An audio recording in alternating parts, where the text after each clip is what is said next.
প্ৰথমতে জুবিনে জয়ন্তীক দেখিছিলে নে চিনি পাইছিলে? নাই মই আগতে তাক লগ পোৱা নাই আমি সেই যোৰহাটত তাতে থিয়েটাৰতে লগ পাইছোঁ তেতিয়া তাৰ নামটো শুনিছোঁ চিৰিয়েল কৰে ভাল এক্টৰ হিচাপে খুব অলপ নাম শুনা হৈছে আৰু তেতিয়া চবে জানে চ' সেইধৰণে চিনাকি তাৰপিছত চিনাকিটো বেলেগ হৈ থাকিলে আমাৰ প্ৰায় সঘনে লগ পোৱা হ'লোঁ নগাঁও গ'লোঁ তাৰ ঘৰত থাকোঁ ৰাতি 3টা বজাত গৈ জগাই দিওঁ কেতিয়াবা মই চ' তাৰ ভনীয়েকে বায়েকে ভাত বনাই খুৱাই মাক আছিল তেতিয়া চ' সেইবিলাক বহুত স্মৃতি আছে আমাৰ একেলগে নগাঁও বহুত উৎপাত বহুত অত্যাচাৰ কৰিছোঁ ঘৰত মিছা ক'লেতো কেতিয়া হ'ব হয় তাকেতো তাকেতো তো তাৰপিছত চিনেমা থ্ৰুৱেদি আৰু বহুত বহুত চিনেমা একেলগে কৰিলোঁ মিউজিক মই কৰিছোঁ এক্টিং কৰিছোঁ বা মোৰ চিনেমাটো এক্টিং কৰিলে এইটো মাথমত so' it's a process it's a journey একেলগে সমান্তৰালভাৱে আমি নিজৰ কাম কৰি গৈ আছোঁ এতিয়ালৈকে কৰি আছোঁ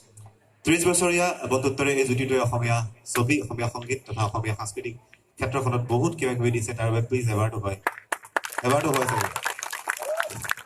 চাগে যতীন দাক মই ভাই বন্দাৰ চিনেমাত আমাৰ মানে সম্পৰ্কটো বেছি ডাঙৰ হ'ল যেতিয়া একেলগে 11মান চিনেমা কৰিলোঁ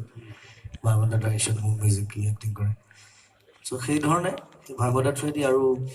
ৰিলেশ্যনটো আৰু পাক্কা হ'ল আমাৰ বেক টু বেক গোটেইখন চিনেমা হিয়াৰ পাছত বেক টু বেক গোটেইখন চিনেমাত আপুনি মিউজিক কৰিছিলে আৰু প্ৰায় প্ৰতিখন চিনেমাতে যতীন দা আছিলেই চ' সেইধৰণে জুবিন গাৰ্গৰ গীতৰ যিখিনি কণ্ঠ সেইখিনি লিপছ মিলাই সদায় স্ক্ৰীণত যতীন বৰাই তেনেকুৱা ধৰণৰ এটা চিনাকি বা তেনেকুৱা ধৰণৰ এটা নাম হৈ পৰিছিলে যিকি নহওক আই কিল হিম ছাৰ যতীন দাৰ কেই নম্বৰ চিনেমা আছিল আই কিল হিম ছাৰ ছবি হিচাপে দ্বিতীয় ছবি আছিল কিন্তু সেইখন ছবিকে বহু সময়তে আছিলে সেইখিনি সময়ত আমি সৰু আছিলোঁ বেছিকৈ মনত ৰখা গৈছিলে যে সেইখনৰ পৰাই আৰম্ভণি নেকি এখনৰ পৰা আৰম্ভণি নেকি আচলতে সেইখনৰ লগত মিলাই পেলাই মই সুধিব খুজিছোঁ প্ৰথমতে আপুনি কাৰোবাক কিল কৰিছিলে মানে আই কিল হিম ছাৰ বুলি কৈছিলে আৰু এতিয়াও ৰত্নাকৰ হ'ব খুজিছে কিয় একেটা কাম কৰি থাকিবলৈ মানুহৰ প্ৰমোশ্যন হয় ধৰি লওক মোৰো প্ৰমোশ্যন হৈছে ভাল বেয়া মানুহৰ পৰা ভাল মানুহলৈ এইটো এটা সংলাপ আছে ৰত্নাকৰ সংলাপেৰে মই ইনচাৰ্ট হৈছে আপুনি বিশেষকৈ যতীন দাক কওঁ যে জুবিনদাৰ প্ৰায় প্ৰতিটো গীতে আপোনাৰ ভাল লগা বুলি আপুনি ক'বই তথাপিও অন স্ক্ৰীণ আপুনি এক্টিং কৰি থকাৰ সময়ত জুবিন দাই মিউজিক কৰা কোনটো গীতে বেছিকৈ আপোনাক আজিও চুই থাকে মোৰ হিয়া দিয়া নিয়াৰ গান দুটা যেতিয়া আহে আৰু এই গানটো নহ'লে পৰিচয় এই গানটো আপোনাৰ যিখন প্ৰথম চিনেমা আছে তুমি মোৰ মাথো মই সেইখনত কাষ্ট কৰিছিলে কাষ্ট কৰিবলৈ বাধ্য হৈছিলে কাজ কৰিছিলোঁ আৰু কেৰেক্টাৰটো অলপ বেলেগ আছিলে সেই সময়ত সি কৰি থকা ধৰণৰ কেৰেক্টাৰ নহয় ফাৰ্ষ্ট নিগেটিভ টাইপ অলপ কেৰেক্টাৰ কৰিছিলে হাফ নিগেটিভ হাফ পজিটিভ আছিলে প্ৰথমতে অকণমান হেৰি কৰিছিলোঁ প্ৰস্তুত হৈছিলোঁ কৰোঁনে নকৰোঁ কৰ ইটছ এ নাইচ কেৰেক্টাৰ আৰু তাত আপুনি কিবা এটা কোনোবা এটা চিনত মই মনত আছে ৰাজদাৰ বেছি ভাল মনত থাকিব কোনোবা এটা চিনত জুবিন দাই কিবা কি কেইটা মাৰিছিলে নেকি এনেকুৱা ধৰণৰ কি কেইটা আঙুলিত দুখ পাইছিলে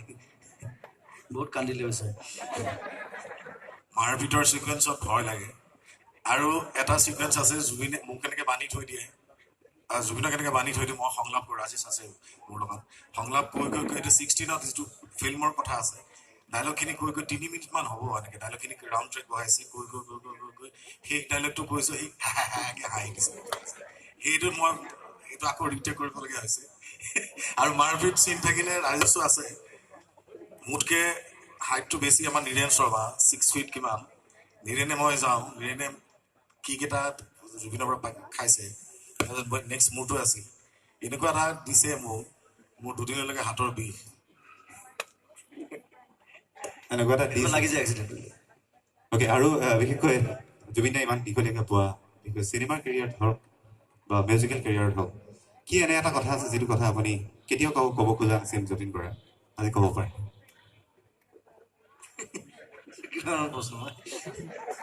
কথাটো ধেৰ থাকে তেনেকুৱা কথা নাই আৰু আমি একেলগে কাম কৰাটো এনজয় কৰোঁ আচলতে প্ৰথম কথা সদায় কৰোঁ এবাৰ ৰত্নাকৰ আৰু তাৰ লাগ ভাল এবাৰ বহুত কম সময়ত কৰি দিছোঁ সেইটো আচলতে he should be thankful to me যে 1 মাহৰ ভিতৰত গোটেইকেইটা গান কৰি দিছোঁ সাধাৰণতে মই নকৰোঁ বা কৰিবলৈ সময় নাপাওঁ বা মিলাব নোৱাৰোঁ সদায় দিগদাৰ হয় আজিও আহোঁতে দেৰিকৈ আহি পাইছোঁ কথাও তেনেকুৱা তো কিন্তু একমাহৰ ভিতৰত কৰিলোঁ আৰু কি কাৰণে নাজানো ভেৰি স্পণ্টেনিয়াছলি ওলালে গোটেইখিনি গান নিজে নিজে ওলাই গৈ আছে মোক কৰি গৈ আছোঁ সমৰে লিখিছে ৰাহুলে লিখিছে এটা মই নিজে লিখিছোঁ আৰু নতুন নতুন বহুতে গাইছে মোৰ লগত গায়ত্ৰীয়ে গাইছে বৰ ধুনীয়া ছিংগাৰ আমাৰ